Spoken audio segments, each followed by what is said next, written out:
आदिवासी मिलन समारोह हजरत निजामुद्दीन की आयोजन टीम का मैं शुक्रगुजार हूँ कि आप सबने ये मौका दिया और जिस तरीके का अभी प्रोग्राम चल रहा था, बहुत देर से हम सब लोग बहुत मंत्रमुग्ध होकर के सुन रहे थे और बहुत एकदम से उसमें डूबे हुए थे। ऐसे बीच में एक भाषण रख देना अपने आप में एक जॉनर को बदल देना है, लेकिन बहुत जरूरी है कि उसके साथ साथ कुछ काम की बातें भी हो जाए, क्योंकि थोड़ी देर पहले यहीं पे ये घेरा रखा हुआ ये बज रहा था और मैं जब 12 बजे आया था तब से देख रहा था कि ये घेरा बज रहा है। मुझे लगा कि इस देश का आदिवासी इस घेरे की तरह है कि जो आ रहा है वो इसको बजाया जा रहा है और हमारे लोग हैं कि उसके सामने नाचे जा रहे हैं। आज सबसे एक सवाल है कि इस घेरे की तरह कब तक बजते रहोगे, कब तक नाचते रहोगे? बहुत जरूरी सवाल है। जब आप नाच रहे हैं, इसी हफ्ते मणिपुर के भीतर आपके साथ साथ एक और छलावा हुआ कि वहां की मैतेई कम्युनिटी को आदिवासी का दर्जा दे दिया गया। आप नाचते रहिए, उन्होंने पिछले दरवाजे से आपका रिजर्वेशन छीन लिया। जब आप इसी तरीके से नाच रहे थे कुछ महीने पहले, उत्तराखंड और हिमाचल के भीतर वहां के ठाकुर और ब्राह्मणों को एसटी का दर्जा दे दिया गया। अभी दिल्ली विश्वविद्यालय में रिक्रूटमेंट चल रही है, 90% में उनके लोग हैं, आपके लोग गायब कर दिए गए। आप पूछिए कि आपके लोग क्यों नौकरी नहीं लग पा रहे हैं? क्योंकि आप सब तो नाच गाने में व्यस्त हैं। जो नाचने के लिए आ रहे हैं, जो गाने के लिए आ रहे हैं, उनके पास भी एक कहानी है जो हजारों साल से चली आ रही, वही रामायण है, वही महाभारत है। उन्हीं कहानियों में आपको लपेट दिया गया और उस कहानी में आप ऐसे लपटे कि आप भूल गए कि असलियत में आए किस लिए थे, लड़ना क्या था और चाहिए क्या था। जिस चीज की बदौलत आप दिल्ली में यहां बैठे हैं, हजरत निजामुद्दीन में, उस चीज को दरअसल आप भूल चुके हैं और वो चीज थी पढ़ाई लिखाई। उसको आपने छोड़ दिया। आप तो यहां तक आ गए, आपने सोचा है कि आपके बाद आने वाली पीढ़ियों का क्या होगा? आपने बिल्कुल भी नहीं सोचा। इस देश में लगभग 47 पोजीशंस है जो लोकसभा में आदिवासियों के लिए रिजर्व है। आपके भी 3 लोग आते हैं उसमें। इस देश के भीतर आदिवासियों के लिए विधानसभा में लगभग 487 पोजीशंस है, लेकिन एक भी व्यक्ति आज की तारीख में ऐसा नहीं है जिसने कहा हो कि आदिवासी रिजर्वेशन के साथ छेड़खानी हो रही है और इसको ना किया जाए, इसको रोक दिया जाए। एक भी व्यक्ति नहीं है। पूरे 47 के 47 तो इधर लोकसभा के, कुछ राज्यसभा में है और जो विधानसभा में 487 बैठे हैं, सबके मुंह में दही जमा हुआ है। लेकिन किसी ने ये नहीं कहा कि अगर मैतेई समाज आदिवासियों का दर्जा पाएगा तो दिल्ली में बैठे मीराओं का क्या होगा। किसी को कोई चिंता भी नहीं है, आपको भी नहीं है, और जो यहां गा रहे हैं उनको भी कोई चिंता नहीं।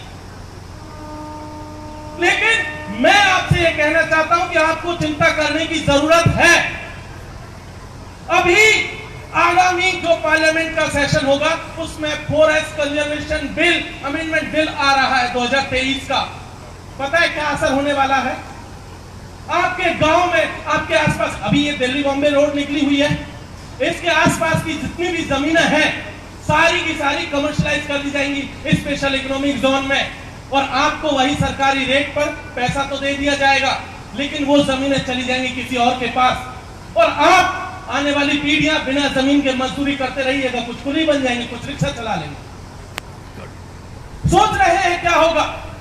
आपको पता है 2019 में इसी देश के सुप्रीम कोर्ट का एक वर्डिक्ट आया था और कहा था कि जिन आदिवासियों के पास फॉरेस्ट राइट एक्ट 2006 के तहत अपनी जमीन पर पट्टा नहीं है, जिसमें कि मैं जानता हूं यहाँ जितने लोग बैठे, आपकी गांव के मकान को देख लीजिए, क्या उसका पट्टा है?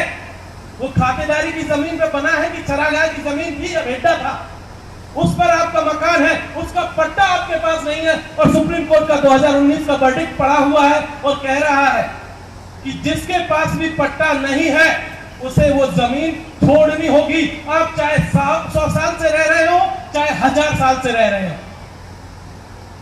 इसलिए कुछ बातें सुनना बहुत जरूरी है, कहना भी जरूरी है। हमारे ऊपर जिस तरीके का हमला है, एक हमला पॉलिटिकल है जो हम सबके सामने दिख रहा है रिजर्वेशन की फॉर्म में, एक दूसरा भी हमला है। आपको ध्यान होगा 2019 से लेकर 2023 के बीच में लगभग हजारों लोगों को सेक्रेटरी बना दिया गया, joint secretary, director, deputy director, जहां एक आईएएस को पहुंचने में कम से कम 10 से 15 साल लगता है। बिना रिजर्वेशन के आरएसएस के लोगों ने अपने लोगों को भर दिया वहां पर, हजारों लोग, उसमें एक भी निर्णय नहीं है। क्या आपने पूछा अपने लोगों को, जिनको वोट दिया उनको पूछा कि उनमें हमारा हिस्सा क्यों नहीं है? जो लोग यहाँ गांठने आते हैं उनको नहीं पता है ये चीज, और नहीं पता है तो उनको पता होनी चाहिए कि हमारा हक कौन लेकर के जा रहा है। और जब आपको आपका हक ही नहीं होगा तो आप तो जितने दिन बैठ सकते बैठ जाएंगे, रिटायरमेंट के बाद क्या होगा? कहां जाओगे? जमीन वहां सरकार छीन लेगी, नौकरी आपको मिलनी है नहीं, फिर क्या करेंगे आपके बच्चे? कभी सोचे हैं? अगर नहीं सोचे तो सोचना शुरू कीजिए कि उन्होंने सीधे सेक्रेटरी बना दिया, डायरेक्टर और ज्वाइंट डायरेक्टर बना दिए गए लोगों को, और आप अभी भी किसी नाच गाने में उलझे हुए हैं।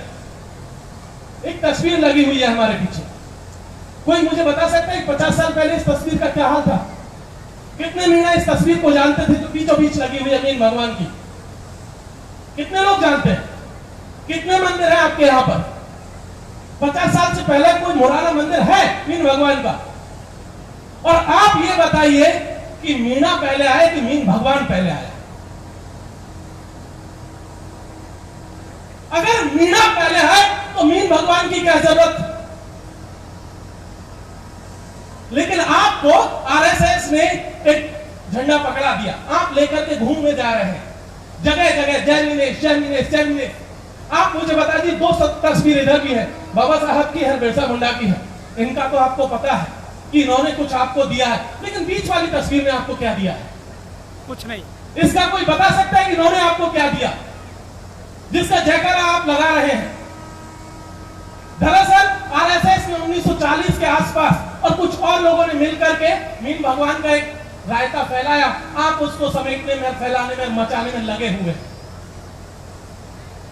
1944 से पहले मीनाओं में कोई नहीं जानता था। मुनि मगन सागर आए, जयपुर में एक महापंचायत हुई, उसमें दे दिया कि मीना तो जो है मछली से पैदा हुए और आप मछली को लेकर के घूमे जा रहे हैं, और आपने भी मान लिया कि आदमी मछली से पैदा होगा। आपको पता है, आप सब जानते हैं बच्चा कैसे पैदा होता है, बताने की जरूरत नहीं है। मछलियों से आदमी पैदा होते हुए देखे आपने? दुनिया में कहीं देखा कि मछली से आदमी पैदा हुआ हो? सोच करके देखिए, कहीं किसी को कहोगे कि हम तो मछली से पैदा हुए हैं, सोच करके आप पर हंसेगा, कहेंगे बताओ ये मछली से पैदा हुआ, हंसेगा, आपका मजाक बनाएगा कि ये लोग मछली से पैदा हुए हैं। दरअसल आपको इतिहास बताया ही नहीं गया है, आपको एक कहानी बताई गई कि मीना मीन से बना है, और मीन का एक मतलब मछली भी होता है। आपने मान लिया कि आप मछली हैं और आप मछली बने घूम रहे हैं, लेकिन इस मछली के चक्कर में पूरा का पूरा समुद्र ले गए वो लोग। आपके हाथ में ही मछली आई है बस, और धोते रहिए जितने दिन ये रहेगी। जिस दिन समुद्र सूख जाएगा, पानी सूख जाएगा, इसको भी मरना पड़ेगा बिना पानी। तो बेहतर है कि असलियत को समझे, जो हकीकत है उसको समझे, अन्यथा कुछ नहीं बचेगा। आने वाले दिनों में जिस तरीके का संकट है हम देख रहे हैं, आप देखिए, आपका पूरा का पूरा पूर्वी राजस्थान, ज्यादातर लोग वहीं से, पूर्वी राजस्थान से पानी के लिए तरस रहा है। ईआरसीबी का एक नोटिस यहाँ तक नहीं लगा है, किसी ने लगाया नहीं, किसी ने बोला भी नहीं। भाई हमारे लोग जो गांव में हैं, उनके खेतों के लिए, उनके जानवरों के लिए, और खुद उन लोगों के लिए जो परिवार के हमारे सदस्य, उनको पानी की जरूरत है।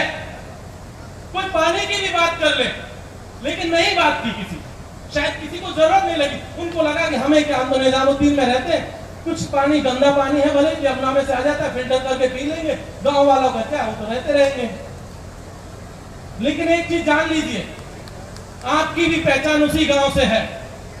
जिस दिन वो प्यासे भूखे मरेंगे, जिस दिन अनाज उनके पास खाने को नहीं होगा ना, तो जो चून आपके यहाँ आता है, जो गेहूं का कट्टा भर भर के लाते हैं, वो भी बंद होगा।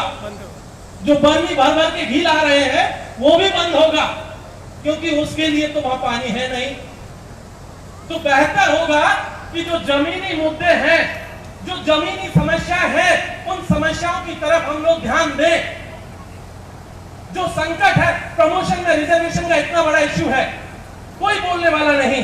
हमारे लोग दर दर के लिए इधर से उधर भटक रहे हैं, किसी को कोई फर्क नहीं पड़ रहा कि हमारे लोग उन जगहों पर क्यों नहीं है जहां पर होना चाहिए। हम लोग तो कहते हैं कि आदिवासी 7.5% की हिस्सेदारी है, आप अपने आप को देखिए, क्या सच में आपके पास 7.5% की हिस्सेदारी है? एक छोटा सा डेटा हम आपको बताते हैं।